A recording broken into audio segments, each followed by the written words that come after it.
Day 152 to 1:21 p.m. Mountainfoot, Katandwanas Mountains, Municipality of Bagamonok, Katandwanas. The time after lunch. Some individuals gathered at the foot of a mountain at the center of the island of Katandwanas. Of course, they were Mark's group along with Diwata Araya and some of her people. Even Bathala was also present. And why was everyone here? It was now time for Mark's group to finally leave this island. Although it might have already been midday, they could not delay it any longer.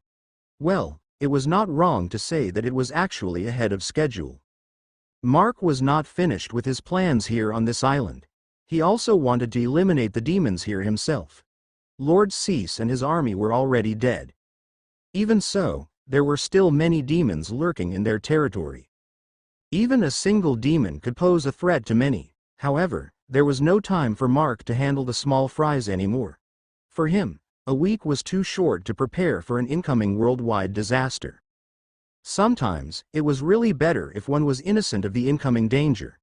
Those people would not feel this kind of pressure. Well, they would not have any preparations either and would likely die. Luckily, with Bathala's presence here on the island, the demons would be weakened further. It would be good to leave the demons in the hands of Diwata Araya. Besides, she had long been eager to eliminate the evil demons on this island. However, because of the presence of a lord that always led the demons, she never achieved this goal. This was a chance for Diwata Araya to achieve her lifetime goal. Well, at least for a short time. When the dimension fusion happened, more demons would begin roaming the surface of the planet. Most of them might die because of the fusion. However, those that survived would definitely terrorize the remaining humans living on Earth. No, not only the humans. Even the spirits and elementals that survived the fusion would be subjected to the same horrors. Without a doubt, the second wave was just the start of chaos. At this moment, Mark was struggling on the tight embrace that Aliyah was giving him. He was the last to receive this embrace, with May and the little girls getting it first. However, Mark was sure that it was not this tight when she embraced the girls. "Do you have to be that rough?" Mark could not help but complain after Aliyah finally let go of him. "Don't complain like that. You're a man. You're not as delicate as the girls," Aliyah said, ruffling Mark's hair. Since she was shorter than Mark, Aliyah was tiptoeing as she reached for her grandson's head. Mark could only shrug as he stared at Aliyah's eyes. She was just doing this to mask her sadness. After all, after a very long time, she met Mark, one of her descendants, with his family. It was just a short time. Now, they were leaving. "We'll stop by before going home when we get back. If you want to, you can come with us," Mark said, making Aliyah smile. However, she shook her head. "This place is my home. Most of my descendants are still on this island. I can't just leave this place like that." Aliyah was keen on protecting her descendants as much as she could. Even more, now that the restriction for magical beings meddling with mortals was lifted. It meant that Aliyah could directly help humans if needed. But, of course, it was a dangerous thing too. After all, humans were always afraid of the unknown. "Aunt." Mark turned to his Aunt Jenny. "I'll leave grandmother to you. Rather than leaving her to me, I might end up the opposite." Jenny smiled bitterly. Unlike Aliyah, who was now a several hundred years old spirit, she was way weaker. At this moment, Jenny was not even that different from a ghost. Mark did not say anything. He just mysteriously smiled as he glanced at Aliyah. The latter noticed his glance and also smiled. What the others did not know was that Mark left 5 empty mental crystals for his grandmother to keep. Yes, he had a limited number of these clear empty crystals that could absorb human psychic abilities. However, for him right now, the safety of Aliyah was far heavier than the value of the crystals. Saying goodbye to his grandmother and aunt, Mark turned to Diwata Araya and Bathala. "I guess I don't have to say anything else about the demons," Mark said. "We will take care of the demons." Bathala smiled. "You all did not have to worry. With Bathala present with us, we will have more than enough people to deal with them," Diwata Araya spoke. There is no way for them to show cowardice in the face of a god. Sure enough, Dewata Araya was disappointed about the warriors that did not participate in the previous battle. Now that Bathala was present, however, they would not be able to maintain their careless attitude. While Mark talked to Bathala and Dewata Araya, May and the girls also bid farewell to Aliyah and Jenny one last time. The goodbyes were done. It was time to leave. With the sun up high in the sky, a huge black dragon and a gigantic bird of storms flew from the foot of the mountain. On the back of Chaflar, it was the original members of Mark's group. The 3 new members were on the back of Trua, the Thunderbird. Even though the number of members of the group increased, Mark expected the travel to be faster because of Barak. It was really good that he managed to get this guy into his group. In normal circumstances, one would worry about betrayal. It was the same situation with Barak since he was initially an enemy before. However, Mark had no need to worry about it any longer. At first, Barak was afraid of him and followed. However, he slowly adapted and turned his misfortune into an opportunity after seeing Mark's strength. Now, it was different. Barak was following Mark with reverence. It all started last night after it became known that Mark's group personally knew a living god while Mark was being given special treatment by beings stronger than gods. It was not only Barak. Both the 2 young soldiers were the same. Their eyes were now open to the truth of the world. With the look in their eyes, it was clear that they would never regret joining Mark's group even if it was a dangerous trip. "Boss!" Suddenly, Barak's voice was heard. It was from the radio hanging on Mark's belt. Unfortunately, the signal was a bit hazy. After all, they were flying, and the strong winds were messing with the radio frequency. "What is it?" Mark answered the radio. "We're going to Cebu, right?" Barak replied. "Where exactly in Cebu?" It could not be helped that Barak asked. After all, Mark did not give any concrete explanation to everyone about what they were going to do next. In fact, it was only Mark and Pephile that knew the exact details. Furthermore, with the meeting last night about the incoming disaster, there was no time for Mark to explain the circumstances to his group. Besides, they were being careful that Edsel would not know what was going on. Pephile did not want to tell the truth even now. In any case, the exact destination was not something that was a secret. "Kawasan Falls." Mark replied. "Huh?" Barak seemed to be confused, and his gaze fell on the back of Pephile since they were flying behind Chaflar. "That's right," Mark spoke to the radio before Barak could ask further. "It's Pephile's homeland." "Hey, uncle." Emika suddenly spoke behind Mark. "Isn't Cebu too far from here?" Mark glanced at Emika. "More than 450 kilometers." Emika winced. The distance from Infanta to Catanduanes was about 250. It took them more than a whole day to reach the port in Caramoran, and it was with them already rushing it. If they left in the middle of the afternoon, they might need about 2 days in this case. It might be faster if they had an airplane, but it was different now. Besides, traveling in the sky during the apocalypse was not safe either. "Don't worry," Mark spoke. "I don't intend to fly there in one go. Chaflar won't be able to handle that. We can land somewhere before dark and camp out. We might reach our destination tomorrow if we are lucky." "Boss, do you have a beef with the Tamawos there?" Barak's voice was heard from the radio once more.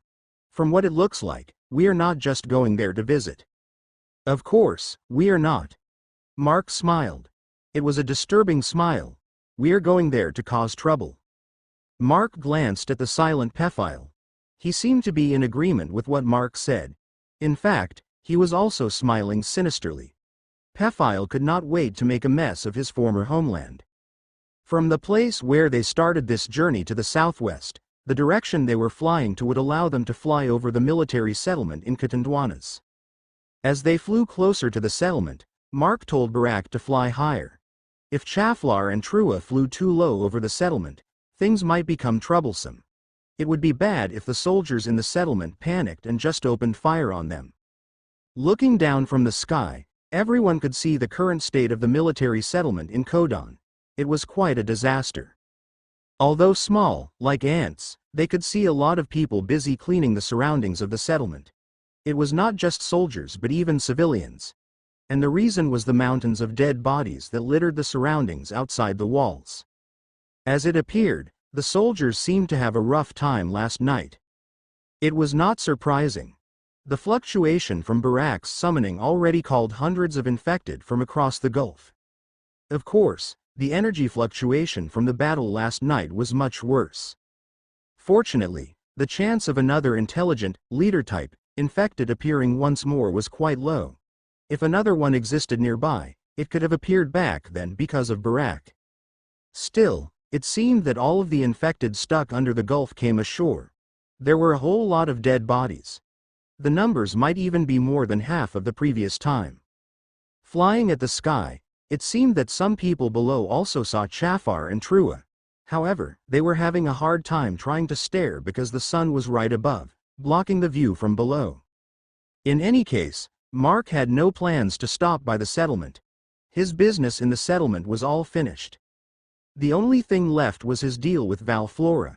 However, there was no need to find her as she would be the one going to find him in the future. Soon, they flew past the settlement and away from the island.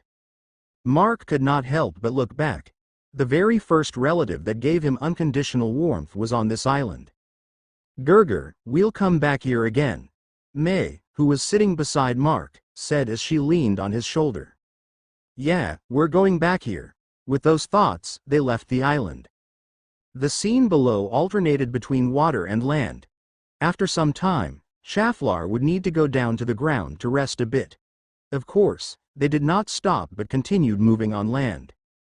Fortunately, the journey until sunset was quite uneventful. Aside from a few infected on the ground, no notable event happened on the way. They continued with the journey until the sky changed color. Flying over mountains, towns, and villages, Mark found a place for them to spend the night. It was a small farmhouse by the shore in the municipality of Kawayan on the island of Masbate. Day 152 to 11:21 a.m. Pandan District Hospital, Salvacion, Tariwara, Municipality of Pandan, Catanduanes. At the base of the neutral faction of the rebels, the people looked tired. Most of them had not gotten any sleep since yesterday. However, it could not be helped. It would only take a glance at the northern part of the base, and anyone would know what happened. After all, there was no way to hide the hundreds to thousands of dead bodies that lay there. The previous night was tough for everyone. It was fortunate that they received a warning from a magical entity before everything happened. "Whew. I can finally take a break." Bert sat down on the pavement by the roadside as he looked at the other men working. "You all take care that there's no infected still alive." "We got it, boss," one worker replied with the others in agreement. Bert Barwell. He was just a lazy fisherman before the outbreak despite secretly being a member of the rebels. Now, he received a pretty high position, allowing him to order a group of people. It was all thanks to him being the husband of the madam's sister.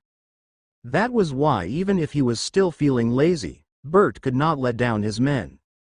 Taking a break? Suddenly, a younger man called Bert. Bert looked behind.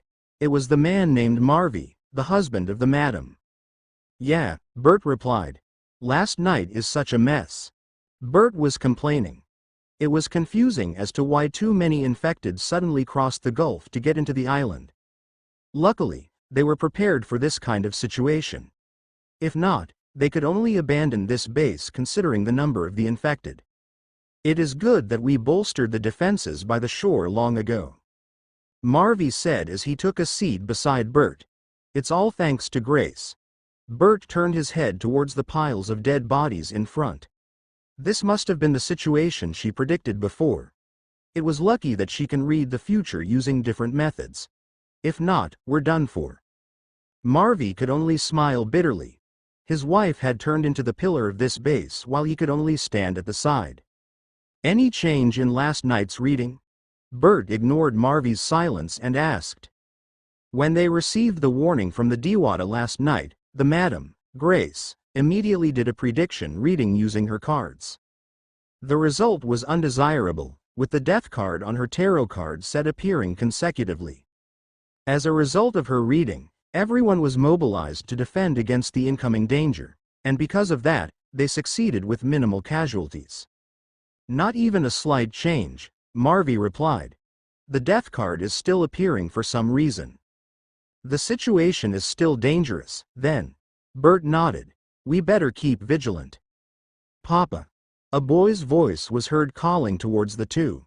Knowing whose voice it was, Marvy turned his head to see a chubby boy calling from atop the wall. It was his youngest son, Thaddy. Behind the boy was his older brother, Michael. Looking at his second son that miraculously returned unscathed, Marvy could not help but smile. What is it? Marvy asked. Auntie is calling you an uncle. The boy replied. Looking at each other, both Bert and Marvy stood up. If the two of them were being called by Grace, it was likely that something major happened. Marvy and Bert went into the base and met up with Thaddy and Michael. Together, they went to the main building of the compound. They went straight to the area designated for their family. Their family was important to this base. This privilege was not unjust. Inside the quarters, both Marvy's and Bert's family members were gathered. It was their area, after all. Marvy's eyes fell onto his daughter, Marion. Like his second son, she also returned safely after a long time that she was held up by the anti-government faction. On the other side, there was Bert's family. Bing, his wife, and was Grace's younger sister, and his two young boys, Christian and John.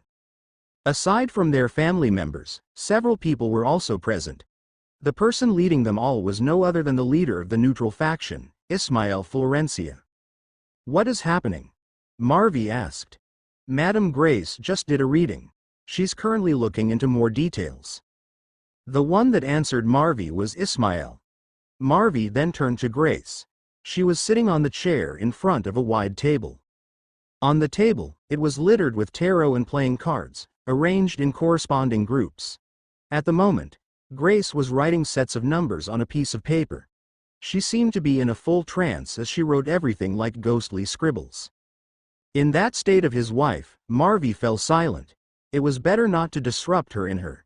The last time she was disrupted while in a trance, she fell unconscious for a few days. At those times, Marvy could not help but think that Grace's ability to see the future was more of a curse. Before the outbreak, it was not like this. However, as time went on, her abilities were getting stronger since the apocalypse started. It took about an hour. Finally, Grace let go of the pen in her hand. She looked tired. Everyone looked at the paper she was writing on. All they could see were sets of numbers, symbols, and lines. The entire thing was incomprehensible. How is it, madam? Ismael asked respectfully. Even though he was the leader of this base, they were all relying on Grace for their safety. Ever since the start that she arrived here, her predictions have never missed the mark. Grace turned to Ismael. It is better that we don't contact the military settlement anytime soon. Her words made Ismael frown. The anti-government faction was no more. Due to that, the two other factions began communicating with each other, planning to contact the military settlement and join forces with them. Unlike the anti-government faction which planned on overthrowing the government, the peaceful faction only wanted independence. The neutral faction sat between the two and would only go with the flow. It was the safest position between the factions. Now that the anti-government faction was destroyed by some unknown force, it was decided that the neutral faction would join hands with the peaceful faction. And with just a few words from Grace, all these plans would end up useless. In the worst case, the peaceful faction might turn on them for not following the arrangement. Why is that? Ismael asked. With what is happening on the island, we better ally ourselves with the military. Even though we managed to survive the previous night, it would be hard for all of us to undergo the same situation several more times. Another force is intending to struggle for power in the military settlement. It is possible that they would end up controlling the military settlement in the near future. Then, we are going to ally with them instead? Ismael asked. However, Grace shook her head. Then, she gathered her tarot cards on the table and shuffled the deck. Then, she presented the deck in a fan shape towards Ismael. There was no need to say what Ismail needed to do. It was not the first time that they did this. Ismail chose a card from the deck and took it. It was the answer to his question. Looking at the card, Ismail shivered. He then placed the card on the table for everyone to see. The death card. Bert said with a low voice. There was no need for Grace to explain the meaning of the card. It meant that the new force, that was going to overthrow the military, would be extremely hostile to the rebels. Trying to ally with them would end in the worst-case scenario. Then, what were they going to do? The room fell into silence. Even the three boisterous boys did not dare say anything because of the heavy atmosphere inside the room. This card had been around too much these days, isn't it? Bert said, trying to break the silence. It's because we've been facing deadly situations. Bing retorted to her husband. Is there no other way? Ismail asked. We won't hold long like this. Even Terrorio's faction is already at wit's end. Ismail was distraught as he brought the name of the leader of the peaceful faction into the talk. Wait, maybe we can help the military defend against the enemy? Ismail added the thought that entered his mind. Unfortunately, Grace still shook her head. Helping the military resist the enemy will only lead to us getting eliminated with them, Grace said with all seriousness. The enemy will be too strong for everyone. In the first place, even if we manage to help the military, we won't be able to avoid the main reason for their defeat. What is it? Ismail asked. Grace then turned to Michael. Give me your knife. Michael had a butterfly knife in his belt. He handed the knife to his mother. Grace then opened the butterfly knife while gathering her deck of playing cards. Unexpectedly, she threw the deck into the air and threw the knife at the same time. The butterfly knife dangerously spun in the air together with the cards. It was until the knife fell blade first onto the table. Unexpectedly, there was a card under the blade which the knife pierced through. The King of Spades stabbed by a knife. Grace spoke at that scene. General Padilla will die due to being assassinated. And then, by everyone's surprise, a card landed in between the caps of the butterfly knife. It looked as if that card drove the knife onto the King of Spades. And the knife was the Queen of Hearts. Seems like Emmeline did not die and was still alive. She will definitely be the one to kill the general. Grace said, to Ismail's surprise. Silence enveloped the room once more, leaving the sound of the cards still falling onto the table. If the general was killed, the military on this island would crumble. Suddenly, Grace spoke once again. Looks like the enemy would really take advantage of the assassination. Everyone turned to Grace, only to see her staring at the table. A surprise was waiting for them after they turned at what Grace was staring at. At the side of the butterfly knife that stabbed the King of Spades, a group of diamond cards gathered. Atop the group of cards was the Queen of Diamonds, indicating the female leader of the enemies, together with her people. Then, they finally noticed. It was not just the cards around the knife. All the other cards scattered around the table as if running away from the chaos that happened because of the general's death. The people loyal to the general would flee the settlement. We can take them in. Grace said, pointing at the group of spade cards that was blown away the furthest on the table. I guess, that is the best thing that we can do. Ismail decided to heed everything that Grace said. Just the scene of the cards reenacting the whole situation looked like sorcery.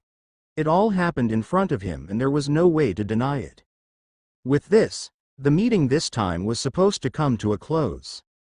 However, just as Grace was about to pick up the death card that Ismail chose earlier, it was suddenly blown away by something. It was strange considering that the whole room was closed so that the cards would not get accidentally blown by the wind. But then, Grace saw the death card land on a map of the island of Catanduanes that was pinned on the table as a decoration. There was a flash in Grace's eyes. She was sure that the place that the card landed was where the red light from last night originated. But then, as if leaving the island towards the sky, the death card was blown away by a non-existent wind once more. It was a strange scene for everyone. The death card then fell to the floor. As Grace picked it up, she could not help but notice a few cards gathered on the floor like another group. It was actually the king and queen of clubs with a few number cards. It was strange as Grace could not read any future from that group at all. Day 152 to 7:21 p.m. Farmhouse, Coconut Plantation, Labingen, Municipality of Kawayan, Province of Masbate. The province of Masbate. It was a province made up of a large island, 2 islands smaller than the largest, and a few even smaller ones in the southernmost of the Bicol region. It was also located at the crossroads of the island groups of Luzon and Visayas. Since it was an island, it was detached from the mainland, and unlike Catanduanes, it was lucky to not have an airplane crashing into its land to create a ground zero when the apocalypse began. Unfortunately, it was not a lucky place to be unaffected by the outbreak. Being an island, many thought it to be safer than the mainland. There were also people from the surrounding islands filled with infected that came to this place for safety. Even if Masbate had more than 800,000 people living in it, the population was widely divided into its islands. This left a huge part of the island mostly untouched by the civilization along with its abundant grasslands.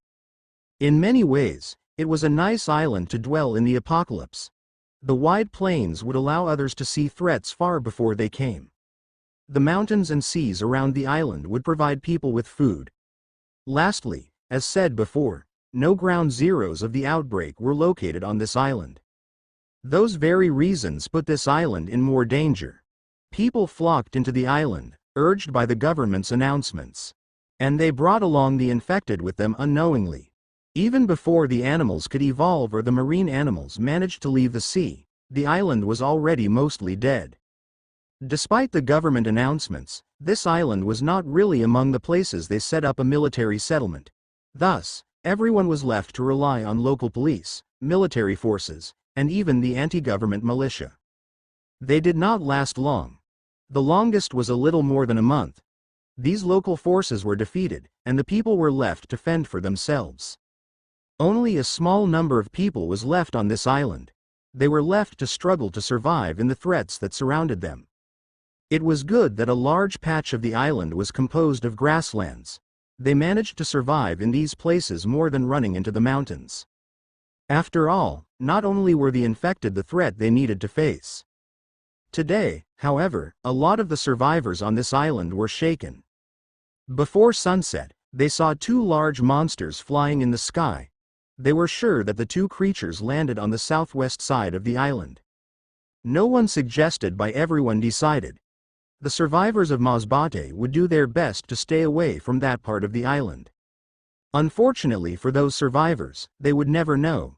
While they were shaking in fear, the culprits for their fear were not really interested in them even in the slightest.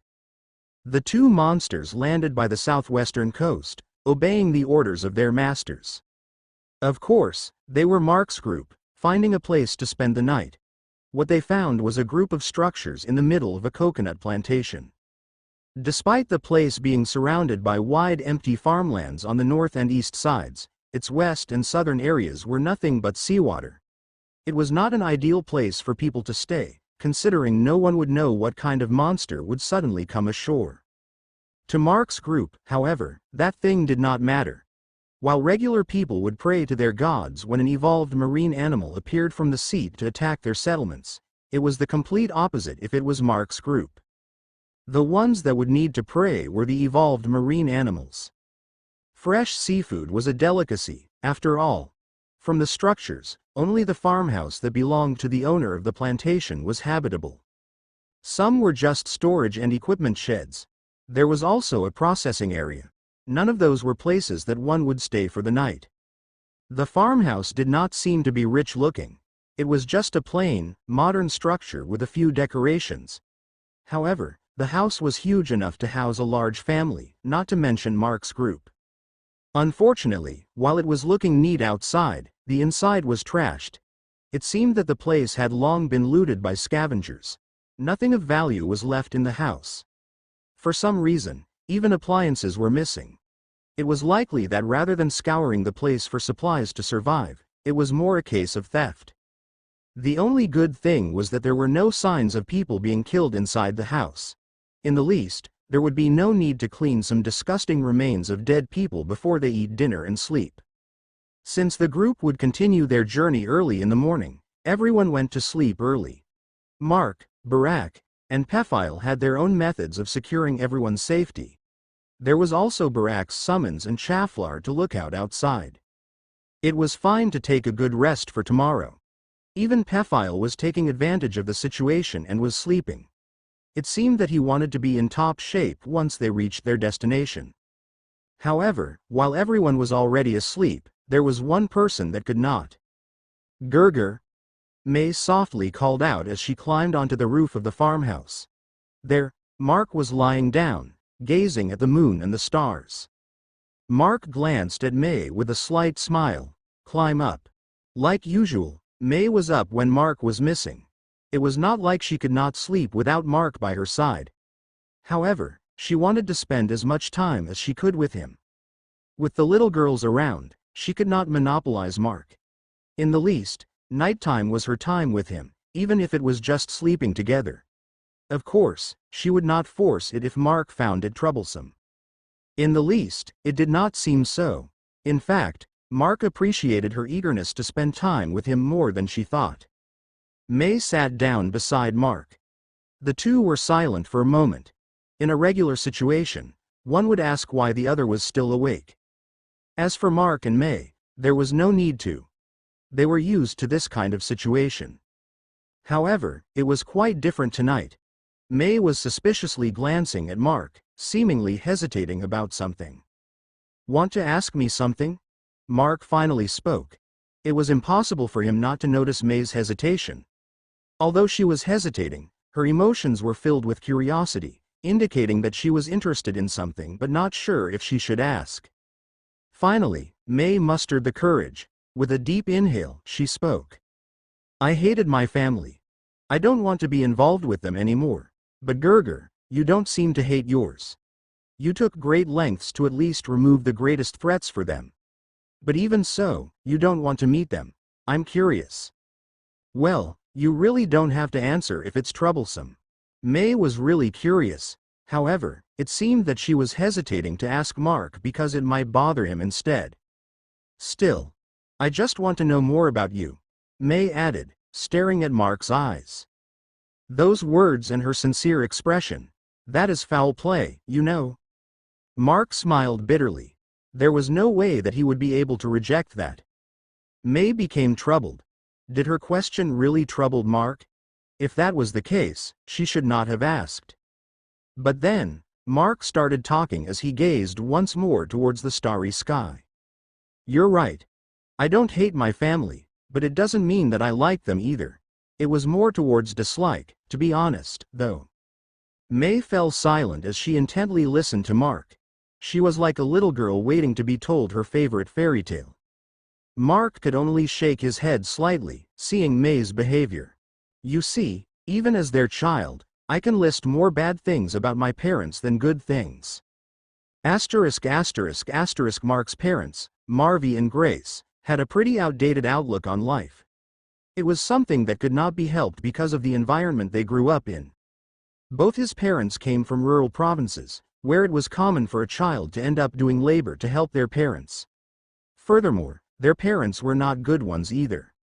The bad thing, however, Mark grew up while his parents always compared their lives when they were his age. Thus, he was forced into an outlook that he had it better than his parents and must do things better. The same thing happened to Mark's siblings, with the exception of the youngest. However, the intensity was overwhelmingly different. For a child of Mark's age at that time, he could not help but think that his parents were playing favorites. Of course, he was not the favorite one. It was his younger siblings. Mark's parents were also strict and overprotective. It was very hard to get out of the house unless it was something related to school. They would always say that it was dangerous outside and something bad could happen. Thus, Mark and his siblings never ever made friends among the children in the neighborhood. In fact, the other people saw Mark and his children as odd children that did not want to socialize with others. It was even if it was actually their parents' fault. This continued for a long time. Too long that even though Mark was already in college, The furthest place that Mark reached alone with his parents knowing was just at the border of the province. It was utterly surprising to know since Bakor was literally at the border of northeastern Cavite.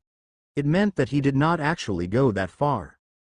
Secretly, though, Mark managed to reach further places.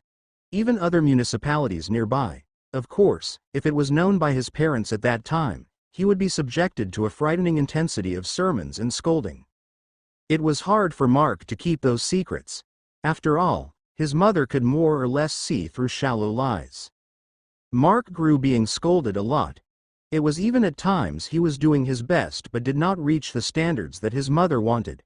The scolding was too much to the point that Mark grew up afraid of being scolded at all.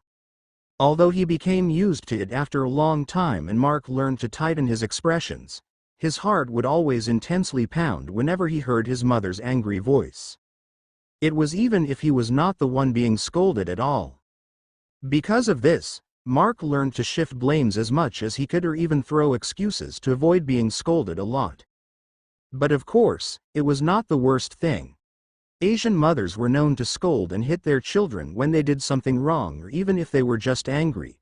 It was not all of them, but there was a lot. Mark's mother was just like that. Fortunately, his mother was not the type to always hit them, but when she did, there would be another broken plastic hanger in the trash soon.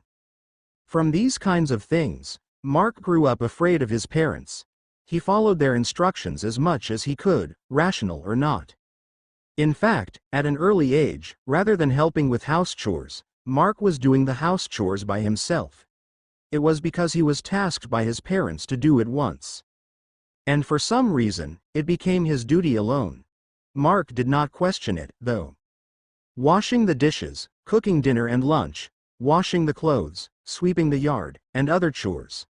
Mark did all of this alone with very few questions. He was thinking that when the time came, it would be the turn of his siblings to do this kind of work or at least help.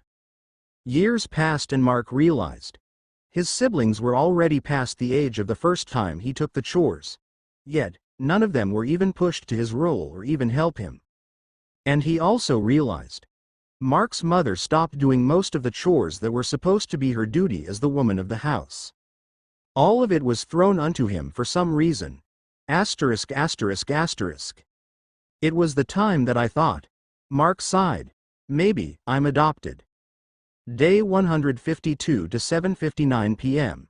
Rooftop, farmhouse, coconut plantation, Labingan, municipality of Kawayan, province of Masbate. But that's not the case, right? May asked, hearing the grave thought that Mark had as a child. Of course, it's not true. Mark shrugged. If I'm not their child, I wouldn't have been a blood demon and never had weird powers. I might have died since the outbreak started. Well, probably not. I still have freed at that time, I guess. May glared at Mark. She was not comfortable with Mark talking about his death jokingly. Smiling bitterly, he could only sit up and pat her head. I realized when I grew older. Mark continued. When that thought popped up in my mind, it is pretty much a bad sign. Asterisk asterisk asterisk children were feeble and innocent creatures. Their minds were simple. It was not because they were incapable of thinking of slightly complex things. It was just they lacked the experience and knowledge. These experiences and knowledge would be supplemented by their surroundings, and the first source that children had would be their parents or guardian. Thus, the first people for the child to trust the most would be the people that raised them. For Mark to start thinking that he was adopted, it meant that he began to lose that trust. Mark began to question things more. At times, he would complain and ask why he had to do everything while his siblings did not. At first, it was because he was the eldest and had the responsibility to take care of his young siblings. But when his younger siblings had grown up enough, these questions mostly fell to deaf ears. The worst thing that happened was when he received the answer. Because your siblings did not want to do it, they answered with a complicated expression. Mark could not accept that answer. In his mind, he wanted to ask why his parents did not forcefully push the responsibility to his siblings, pretty much like how they pushed these things to him. The first time, his parents told him that he needed to learn about these things. It was because when they were his age, they already had it harder. And then, it suddenly became all his duty. Why did his siblings not receive the same treatment? However, Mark was already afraid of his parents could not muster the courage to ask such disrespectful questions. Slowly, Mark found staying at home less and less enjoyable. Unlike at home, he barely had anything hard to do outside. Unlike at home, he would not get scolded unless he did something bad. Unlike at home, he could play with other children. Mark began to try to spend as much time as possible outside the house, specifically at school. Studying might be boring. At least, it was something that kept him away from home. But then, spending more time outside, Mark realized something. He began to learn more about things that he would not learn at home. And, compared to other children, he actually had it a whole lot worse. In terms of daily school allowance, he actually had a lot less than other children. Well, he did not question this part too much. He knew that compared to other families, his was not that well off. However, that topic became a huge issue to Mark in the future. Unlike private schools where school tests were paid beforehand, photocopied texts and test papers on public schools were paid on the spot. Scheduled and announced tests were fine. Mark could ask for money from his parents before the schedule. But for surprise tests and other study materials, Mark's allowance was never enough. He learned how to endure hunger and how to earn debts this way in school. Mark mentioned this issue to his parents several times. However, he never had a raise until he grew tired of asking. It continued until college, where it went to the point that Mark would only eat twice a day because his allowance was not enough for daily expenses school. After all, studying at college needed a whole lot of money. Because of this, Mark learned to leech off from his richer classmates, even just to get a stick of fish balls for lunch during days when the subjects needed more stamina to attend. Physics and trigonometry on the same day for the whole day were the worst. It all happened with another occurring issue. At the same age, his siblings had several times larger school allowance than him. When Mark was in the 4th year of his college course, Michael was already in the 1st year. Michael's daily allowance was way higher than he had, even if they were attending the same school and he was older. Mark could only swallow that in as he already asked the reason for this, years before. The answer he got was that because the prices of things now and then were higher. Of course, it was nothing but an empty excuse. The prices of things in and outside school barely changed in the years. The only time the prices actually rose was when he already graduated college. Mark, who already lost trust in his parents, did not bother asking anymore. It was not like anything would change, anyway. As Mark seemed to stop caring about home and spent a lot of time outside with all sorts of school-related excuses, it was not surprising that at one point, he got caught. His father was a tricycle driver, after all. There would be a time that they would accidentally see each other on the road. Mark received another level of scolding at that time. He felt it funny when his mother started with the topic of not caring about his family and spending time with his friends. She proceeded to tell him that they were bad influences and stuff. That he needed to stay away from them in the future. Unfortunately, Mark had no choice but to reduce the time he spent with them. He valued his friends, but it would be bad if his raging mother just went and confronted them unreasonably. However, it had a bad effect. Mark's relations with his friends started to drift away. It reached a point that Mark did not know what was going on anymore.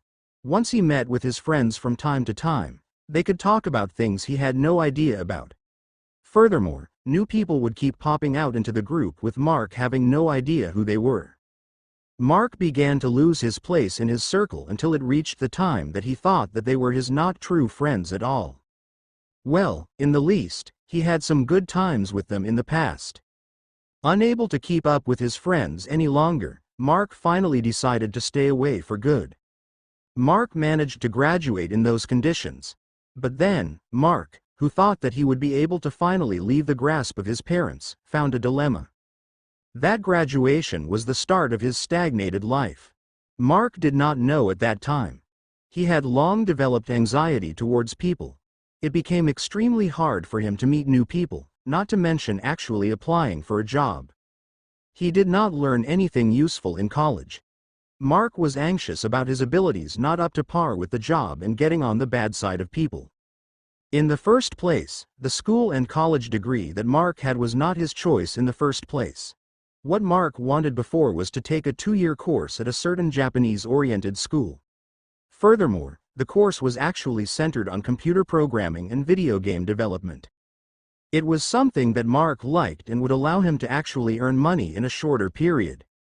Unfortunately, as Mark's parents had outdated outlooks, they saw a 2-year course as trash compared to a 4-year bachelor's degree. They enrolled him in a newly opened state university in the area. It was too new that Mark's batch of students were actually the pioneers of the school. And that was the problem. A new school did not have experienced instructors for the subjects and courses they offered. The course that Mark managed to choose was computer science. It was the closest to the course that Mark wanted initially. However, who would ever think that instead of an experienced computer programmer, their first programming instructor was actually a pastor? Not to mention to actually teach programming, the pastor did not even have any programming experience.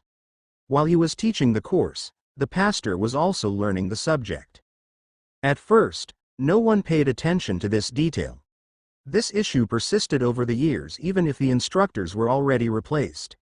After all, actual programmers were already earning bucks with their work. There would be no one willing a low-wage work at a school that did not even have a good reputation. The only time that Mark managed to get an opportunity to actually have the time to reasonably learn video game programming in school was when they were asked to start their thesis proposals. As a computer science student in a new school, the choices were a bit laxer. Making a video game was one of the options and Mark and this group mates immediately jumped on the wagon. Although there were some restrictions and rules to follow since it was a thesis, Mark managed to make an acceptable proposal that even their thesis advisor managed to approve of. Unfortunately, the guest jury for the proposal defense was an old woman. There was no need to question her unreasonably strict look or her knowledge about video games. Without even starting the defense, Mark's proposal was rejected. There was no doubt that the jury was someone that viewed the video game industry as trash. There was a whole lot of them in this backward country. Her unreasonable outlook towards video games was obvious. It was not only Mark's group that had that kind of thesis proposal. There was actually more than expected. Not a single video game-themed proposal was approved. The worst was that the dean gave that old hag full authority to judge the students. Mark's thesis advisor, also among the jury, could only apologize to him as she did not expect this to happen either. Mark was forced to a thesis that he never wanted to do, nor actually had cooperative clients. After Mark's graduation, those issues came to haunt him. Mark did not have even slight confidence in facing people or landing a good job. Of course, he managed to muster some courage to apply at some companies. All of his applications did not make it. Most of them failed in the interview. It was a reasonable outcome for someone with anxiety towards facing people. Mark gave up and stayed at home. It was a bad idea. Instead of getting encouragement, Mark received more scoldings for not getting a job. It became a daily occurrence for him. In fact, he received more sermons than actually being able to eat breakfast at home. He skipped breakfast most of the time since he had no appetite in the morning. Well, it was not like anyone else would make breakfast for him. In the first place, Mark had already forgotten the last time that he actually ate breakfast that his mother made. Mark's father managed to arrange some things and made Mark try out some jobs from people he knew. Unfortunately, none of it worked out at all. It was either they did not find Mark suitable for the job, or the job was just way out of Mark's field. In the least, Mark's father was better than his mother, who did nothing but nag at home, draining all that was left of his trust in them. This made Mark realize. What was happening to him at that moment was all that his parents paved for him. The worst part, they never realized it and always blamed it on Mark for being incompetent. Mark was not incompetent. In fact, comparing the 4 siblings, Mark was the most talented. He could draw, write stories, make crafts, and even had an excellent memory for things he was interested in. In fact, Mark's thesis advisor found him capable of writing good business proposals and other similar documents. His third-year high school PE teacher also praised Mark for his dancing skills. Mark's siblings had no notable talents. In fact, they might appear smarter than him in terms of school studies, but that was it. Well, it was not like Mark was not smart at all. If he could compete with the top placers in school. Mark even had the highest in high school during their national IQ and achievement tests. Though, no one seemed to know it since most of the teachers and students were focused on the grades of the star students of the school. Unfortunately, none of Mark's talents managed to develop. It was because Mark had to do all the chores at home alone. Not to mention that his parents were not that supportive in him developing his talents at all. They told him to focus on his studies and do all those useless stuff later after he finished his studies. That, later, was rather too late for Mark. Day 152 to 8:11 p.m. Rooftop, farmhouse, coconut plantation, Labigan, Municipality Fo Kawayan, province of Masbate. Mark told his story while watching the stars. May beside him could only stare at his face in silence. May grew up being treated as an object to be traded off at the right moment. A political tool to expand their family's business drastically. It made her like a bird trapped in the cage with no one beside her. She understood that feeling of not being loved by one's parents. May watched in loneliness while they valued her brother like the most valuable gem in the world. Even so, she was rich and beautiful.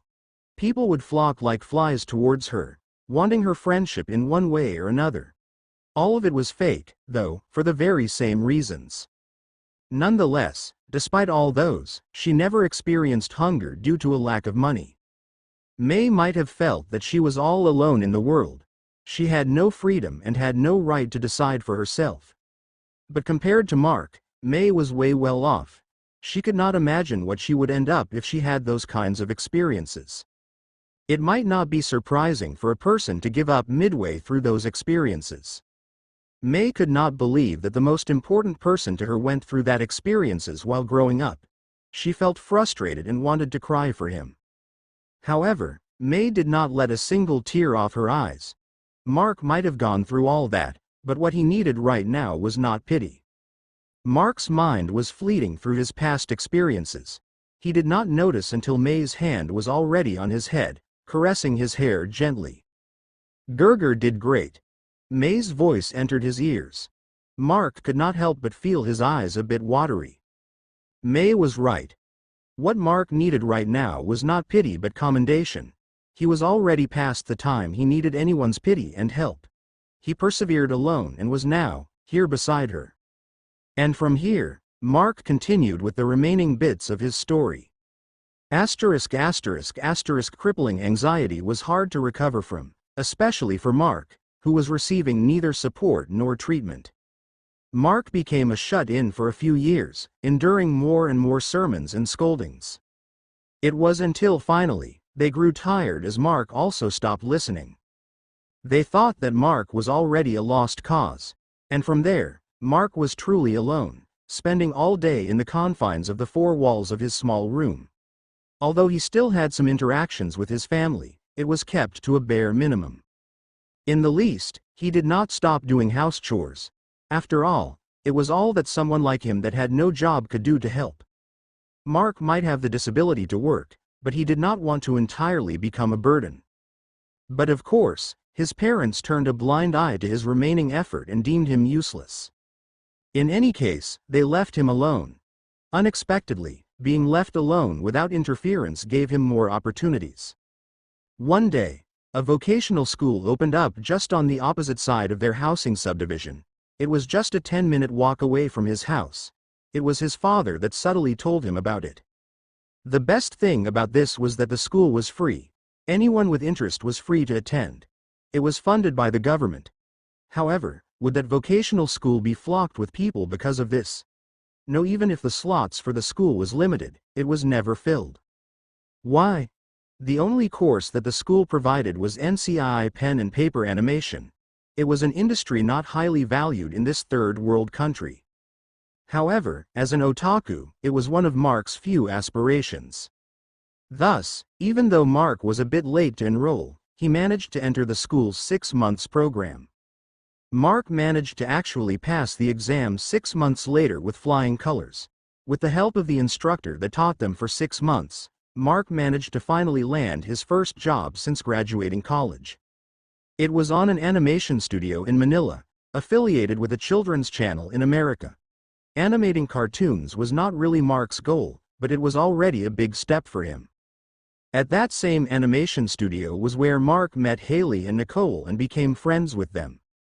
In his first weeks on that job, Mark came across an incident that changed his life a bit. It was his encounter with the psi crystal that fell from the sky. He thought that his life was getting better. He even kept the strange crystal not only because it was strange but maybe it would bring him good luck. Unfortunately, as if it was never meant to be, Mark had to leave the studio after working for about 5 months.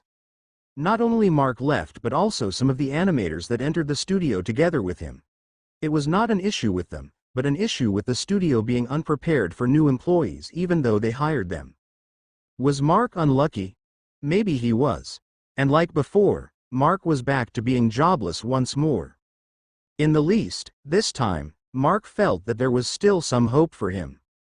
Although he left the studio, he still had some contact with the instructor that recommended him there. The instructor called him back to the school because of the new course they had. It was NCII of the same course that Mark had before. While NCII was a course for in-betweeners and assistant animators, NCII was a higher one for actual animators of scenes from the storyboard. Well, it was already late, though. While Mark was spending time in the studio, the new course already started. Instead, Mark was invited to participate in the exam without actually attending the training course. It was because they were short of attendees and needed Mark to fill in the numbers. Mark had no reason to refuse. If he did not pass the exam, in the least, he had the idea. Nonetheless, Mark passed the harder exam without the training at all. It did not take long, and he got the certificate. And to say, it was Mark's most important treasure. Asterisk asterisk. I even always carried it with me until now, Mark said, taking out a printed certificate from his ring and offered May to take a look. May took the certificate with a look of amazement. She was careful as Mark said that it was his treasure. By the way, I also had this, Mark said, taking out another certificate. May also took a look at the next certificate and was stupefied. Civil Service Commission certificate? Of course, May knew about this. Her family had connections to the government. Passing the civil service exam would grant a person eligibility for a position in a government office. While what Mark had was just a sub-professional examination certificate, it did not remove the fact that it was an exam that not just anyone could pass. It was an examination with a 10 to 12% annual average passing rate nationwide. I had nothing to do while jobless, so I took that on a whim. I barely passed. My score is right on the passing mark of 80%. Mark explained. May did not care about the score. It did not erase the fact that Mark passed such a hard exam. Asterisk asterisk asterisk. Unfortunately, Mark never had the opportunity to use these two certificates at all. It would be hard for Mark to actually get a job as an animator since he would need more experience. There were also no animation studios nearby. As for a job in the government office, Mark would never dream of that. Government offices were always filled with a huge number of people. Someone with anxiety, like Mark, would not be able to handle such a place. Not to mention that Mark's abilities as an empath started to develop faster at that point in time. That was when Mark just decided to spend time doing things he liked while at home. Taking inspiration from the internet, he began to make his own props and crafts. At one time that who knows what entered his mind, he actually posted pictures of his working anime props on social media. Unexpectedly, it became quite popular in the field. Until one day, someone contacted Mark. Asterisk asterisk asterisk. It's Mizuki. Mark said to May. Alana? May asked to confirm. Yep, Mark confirmed. She contacted me online if I'm accepting commissions on cosplay props. Since I had nothing to do, I accepted it. It took quite the courage to actually meet up, though. She was also satisfied with my work and not only paid above the price we agreed on but continued to give me commissions. Asterisk asterisk asterisk to say. Alana was Mark's savior at that time. She did not mind Mark's odd aura but valued his work more. Although it was not really a constant flow of money, he was getting some, nonetheless.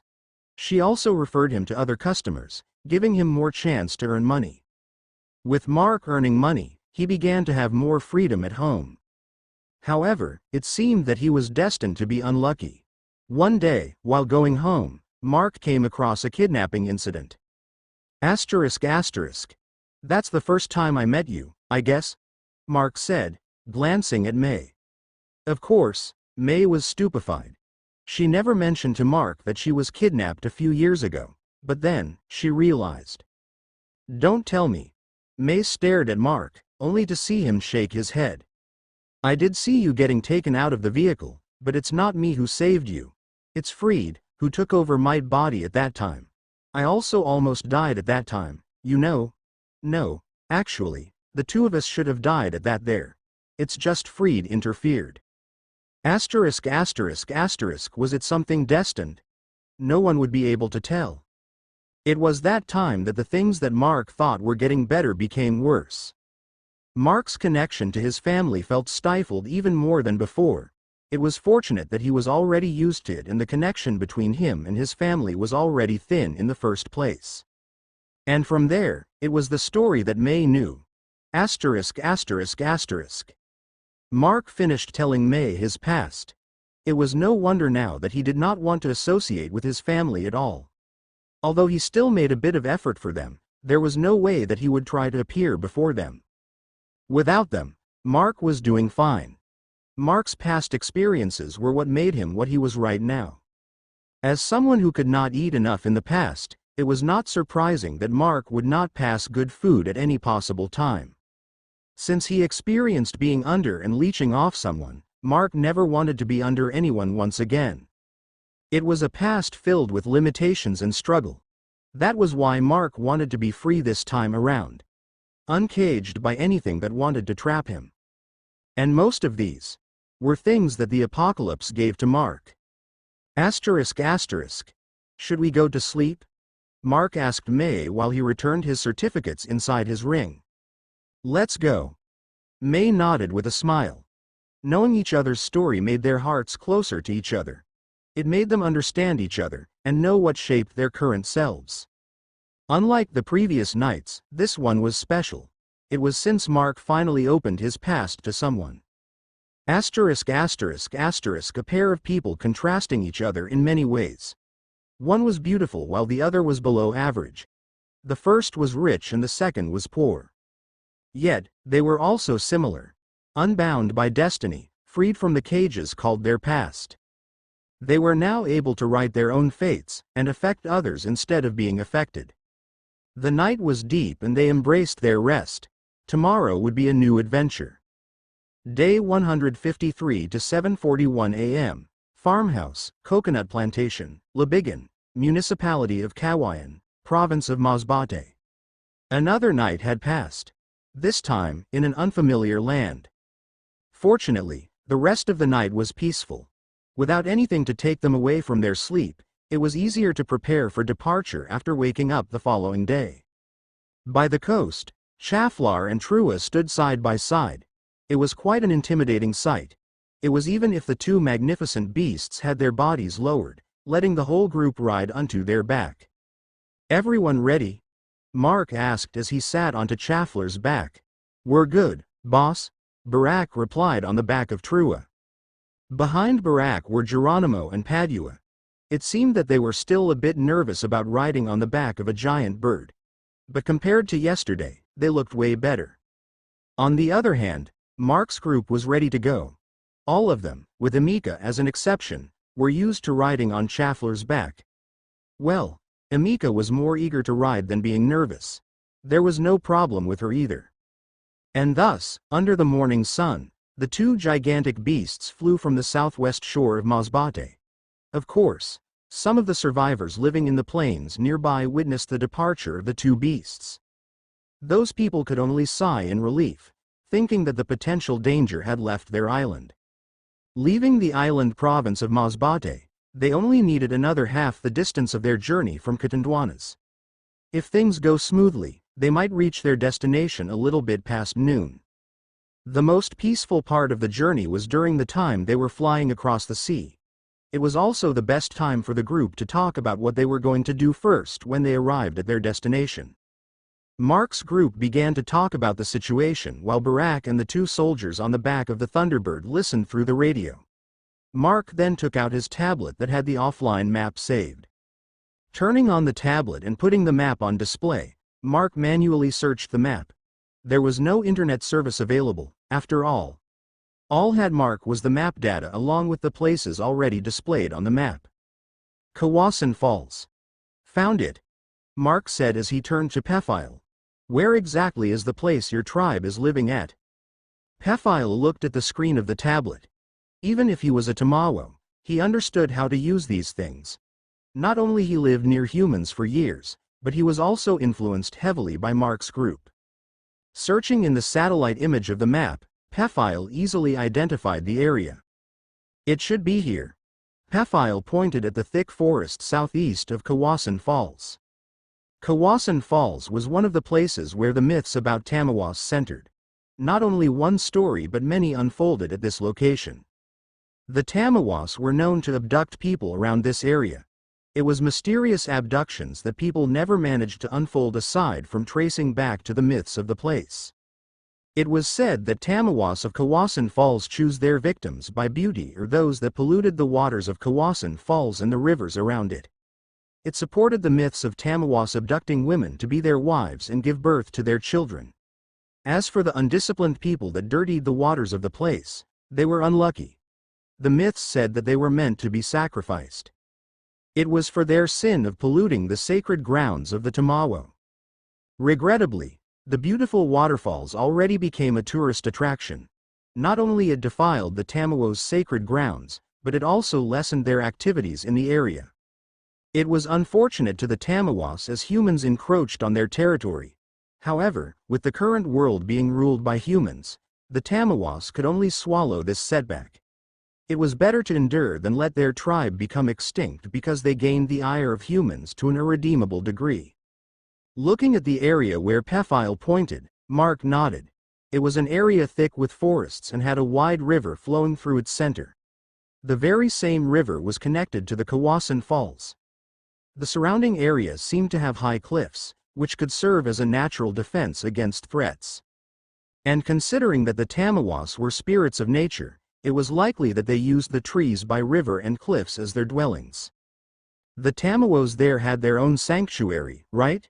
Barak's voice came from the radio. It seemed that he really knew something about the Tamawos there. Have you been there? Mark asked. I encountered some of them a few years ago around that area, Barak replied. They're pretty hostile. I don't really recommend establishing contact with them. I don't think that any peaceful communication is possible with those guys. Barak's words made Mark look at Pephile. The latter could only shrug. Don't look at me like that. I may be from that place, but I'm different. It seems that you already forgot that you're pretty hostile to me when we met for the first time. Mark retorted. Pephile could not make any comeback to Mark. At that time, he only showed a threatening attitude to Mark because he seemed dangerous and was enticing his son. Pephile wanted to say that, but it would put him in a tight spot. Unable to answer, Pephile turned to Mark, only to make his eyebrows twitch in annoyance. It seemed that it was Mark's goal to make Pephile slip. Mark could only click his tongue as it failed. Anyway, we are not establishing any peaceful contact with them. Mark smiled, going back to the topic. The person we are going to retrieve is being held prisoner by them. Thus, a conflict won't be avoided. We are not aiming to eliminate them all, but don't hesitate to kill if there's no choice. Mark then turned back to Pephile. That's fine, right?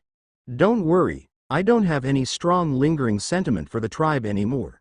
While it would be uncomfortable if my kind went extinct, killing a few won't affect me. Pephile stated firmly. He already severed his connection with his tribe long ago. If not for the fact that his wife was in their hands, Pephile would not go back to this place at all. Then, what we are going to do is not land at any area near the waterfalls or the area where Pephile's tribe live. Mark stated as he drew a circle on the map with his finger. His finger passed through several areas surrounding the waterfalls and the river. The notable thing about the areas his finger passed along, it included a lot of places that seemed to have human activity. One was the town northeast of Kawasan Falls, another was a village in the mountainous area in the east, and lastly were the villages south of the Kawasan Falls. Everyone's eyes fell on Mark while Barak's team listened closely on the radio. "We can't blindly attack the moment we arrived," Mark explained. "If possible, we needed to establish contact with the locals. If not, look for elementals and spirits in the area. It won't be too hard for us to look for them. We need as much information as we can get." "Nay, uncle." Emika raised her hand. "Can't we just ask this silent uncle about his tribe?" Emika pointed at Pephile. Like Mark, the guy received a nickname from the greed-haired girl. Pephile did not mind. At least, he was not being called smelly uncle by this girl, and to answer Emika's question, the Tamawo shook his head. "It's been 17 human years since I left that place," Pephile spoke.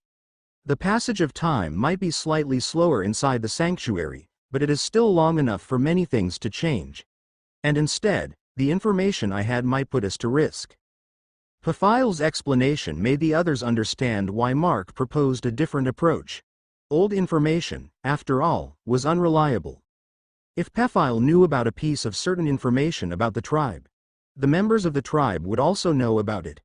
Since Pephile was in a hostile relationship with the tribe, they could use that information to their advantage. It was not like the information they would get from the locals would be reliable, however, there was still the chance of it being helpful. "I'll allocate about 3 to 4 days at most to this goal," Mark declared. "We only have a week before everything goes crazy. We can't really spend a lot of time. Before that thing in space hits Earth, we needed to return home." Everyone could feel the pressure.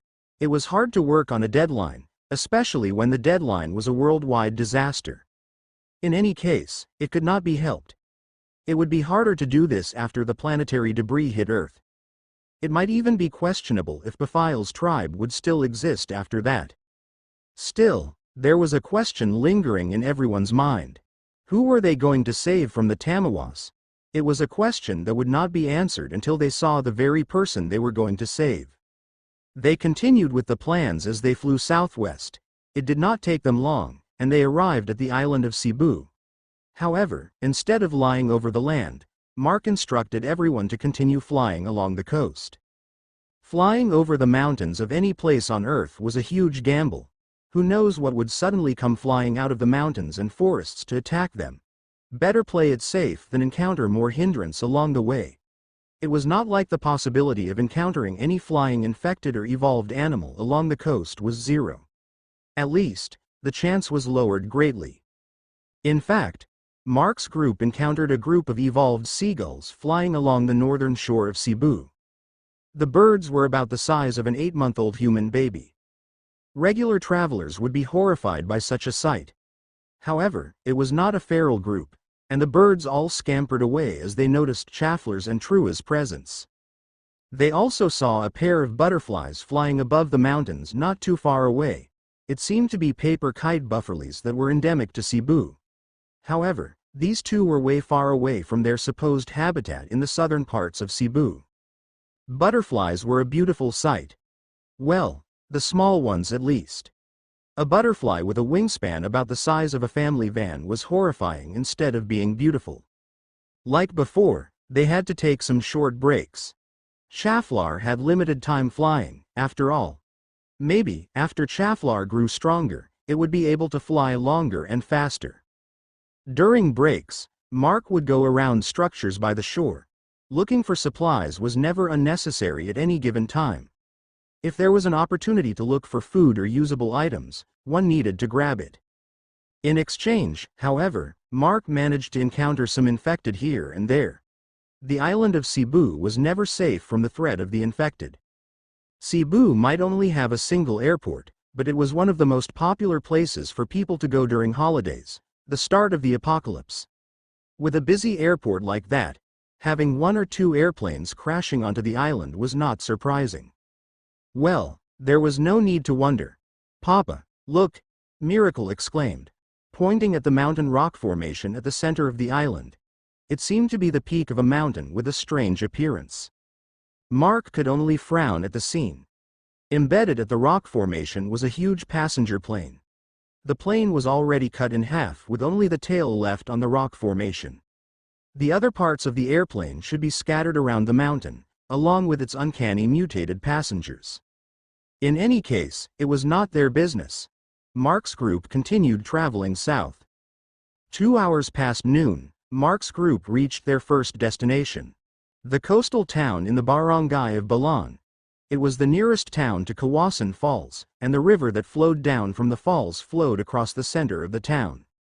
And unexpectedly, there seemed to be non-infected activities within the town, forcing Mark's group to land further away north. Day 154 to 2:14 p.m. Ta plus or minus on Strait, Central Visayas. Flying along the Ta plus or minus on Strait that separated the provinces of Negros and Cebu, it became easier for Mark's group to travel towards their destination. However, as they reached the distance where they could view the coastal town in Balan from afar, they noticed something. As someone with the ability to see clearly from far away, May noticed it first. "Gerger, there's smoke coming from the town," May stated. In the middle of the apocalypse, the scene of smoke rising towards the sky was not rare. Accidents would cause a lot of fire due to the chaos everyone was facing. This time, however, it was different. Smoke from a burning car or house would be dark and thick. It would be clearly visible from afar as long as there was nothing to obstruct the view. The smoke that May noticed, however, was too thin for a fire of that degree. "Is a house burning?" Edsel said the first thing that came out of his mind. "No, it's too thin. It might be some kind of bonfire," Mark said, observing the smoke. "If not, it might be someone burning something." Everyone became alert. From what Mark said, no matter which it was of the two, it meant that there were people there. The question was whether they were peaceful or hostile. "Should we land somewhere?" Barak's voice was heard from the radio. The line was always kept open, so Barak and the two soldiers could listen and join the conversations. At the question, however, Mark frowned. In fact, Mark did not expect this scenario. The reason he chose that coastal town as their first stop was the fact that it would be a dangerous place. Coastal areas were dangerous because of evolved marine animals. It was a fact that had been proven many times. Unless it was a group with high firepowers like the military or the rebels, no one would want to live near coastal areas due to constant danger. Thus, Mark thought that it would be the same here. Mark was mistaken. There seemed to be people in that town, and from where Mark's group was flying, it was very likely that they were already spotted if there were lookouts in that town. He did not want to show that his group had tamed monsters towards strangers that early, especially since he did not know those people at all. And there, a brilliant idea appeared on Mark's head. He could not help but smile. "Barak, listen to me." Mark spoke at the radio in a hurry. Asterisk asterisk asterisk in the sky. The dragon flying in the skies suddenly accelerated, flying in unsteadily. Behind it was the thunderbird that began to shoot lightning towards the dragon, only to miss because of its erratic flight. Loud roars from the dragon and screeches from the thunderbird were heard, scaring the hell out of everyone that heard it. The dragon evaded another lightning strike from behind, but it seemed to have lost balance and began to unsteadily glide from the ground. Bam! The sand by the beach exploded high towards the sky as the dragon crashed. The sounds continued towards the foot of the mountain, toppling trees along the way. Soon after, the thunderbird soared towards the ground. It seemed to be chasing the dragon that crashed. There seemed to be quite a struggle. Roars and screeches could be heard continuously as trees and structures were toppled by the two gigantic creatures. Asterisk asterisk asterisk at the place where Chaflar and Trua were fighting, everyone had their ears covered with their hands. Roar. Screech. Chaflar and Trua continued to make loud sounds while they let Mark's group safely down to the ground. The two were just standing beside each other. Creak. Bam. Trees loudly fell, and sand scattered away violently. It was Amihan and Ignis that was responsible for those. Mark helped the girls off Chaflar's back while seemingly holding back his laughter. This scene was hilarious. Aside from enduring a little bit of noise, Mark's group was fine. However, those that did not know what was happening might be shaking in fear. Those people might be thinking that there was a monster battle happening in this area. Just what kind of idea is this? Pephile was looking at Mark uncomfortably. Usually, Mark would take a silent approach towards things. However, it was the exact opposite this time. We might have been seen us already. No, it's just Chaflar and Trua. There's no way that someone would see us on the back of the two, Mark replied. In any case, they were already seen. Might as well take advantage of it. Everyone was definitely confused. However, there was no time for Mark to explain. Everyone except Pephile and Barak, stay there for a while. Just clear threats if there's any. Mark pointed at what seemed to be a vacation home nearby. He then turned to Pephile and Barak. We'll continue the act. Roar. The roars and screeches continued. It was until the visage of the dragon and Thunderbird were seen rushing towards the sky once more. The same as before, the dragon was fleeing as the Thunderbird chased behind it. Those that occupied the town were now on high alert. Everyone was ready for battle. But, of course, they would prefer not to. There was no way that they would be able to escape unscathed fighting those two monsters. Screech. Bolts of lightning were shot by the giant bird only to be evaded. In return, the flying lizard turned its neck towards the back and spewed fire. Of course, the bird was not hit by the counterattack at all. The people in the town were terrified. It was because the two beasts were heading towards the direction of the town.